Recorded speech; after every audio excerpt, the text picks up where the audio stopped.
Donc je propose une cuisine du marché, quoi. Vraiment déjà je propose une carte courte, c'est vraiment important. J'ai 7 plats au maximum à ma carte. Et ensuite je travaille avec les producteurs locaux. Donc ils me proposent ce qu'ils ont, ce qu'il y a dans les champs, ce qui pousse en ce moment. Le poissonnier me dit ce qu'il a pêché la veille. Le boucher me dit quelle bête ils viennent de tuer, quand la viande est à maturité. Et ensuite je compose mes plats avec ce qu'ils me donnent eux, et non pas le contraire. C'est pas moi qui leur demande un produit absolument. Donc on utilise le produit au maximum. Donc les légumes, on utilise la peau ou les chutes pour les jus, pour faire des fonds de sauce. Donc la viande, pareil. On récupère toutes les carcasses, on fait des fonds de sauce. Pour les poissons, on fait des fumées avec les arêtes. Voilà, on essaye de jeter le moins possible et d'utiliser le plus possible. Donc là, c'est en fait un fond de sauce à base des carcasses. Vu qu'on va faire du colvert, j'ai récupéré toutes les carcasses du colvert que je fais revenir avec une garniture aromatique, du vin, de l'eau et qu'on se laisse cuire 3-4 heures. On n'a presque pas de perte sur un canard entier, quoi. Donc tous les retours de pain, donc les retours clients, ce qui reste sur les tables, le pain pas servi, donc on les garde et on fait des sacs et on les donne à des gens qui ont des poules, des ânes, et ce qui évite de les jeter.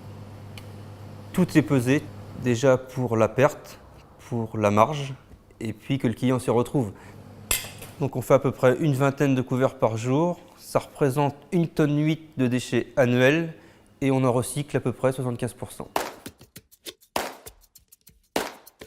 La Chambre de commerce et d'industrie, en partenariat avec les syndicats de déchets et l'ADEME, a mis en place une action de lutte contre le gaspillage alimentaire avec les restaurateurs et les traiteurs.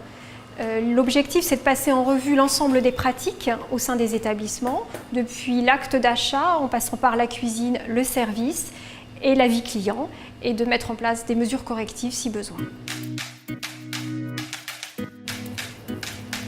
Donc le résultat de la pesée des retours assiettes est de 57 grammes par repas, et on sait que par rapport à la moyenne nationale, on est 2 à 3 fois en dessous.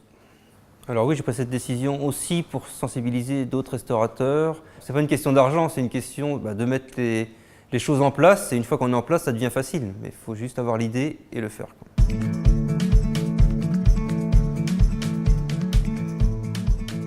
Les Jardins de l'Anjou, complexe hôtelier-restaurant.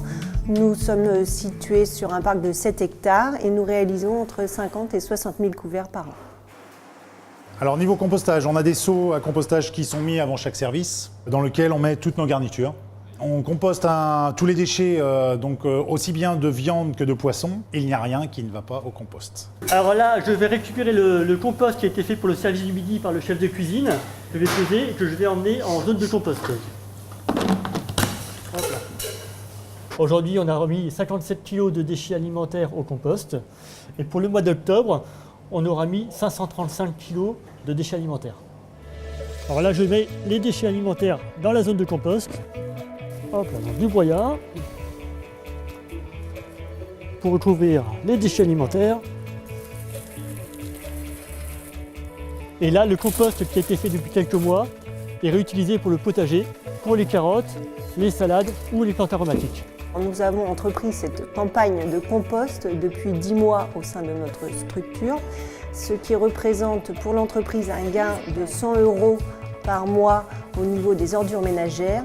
En conclusion, nous avons donc composté 5,4 tonnes de déchets.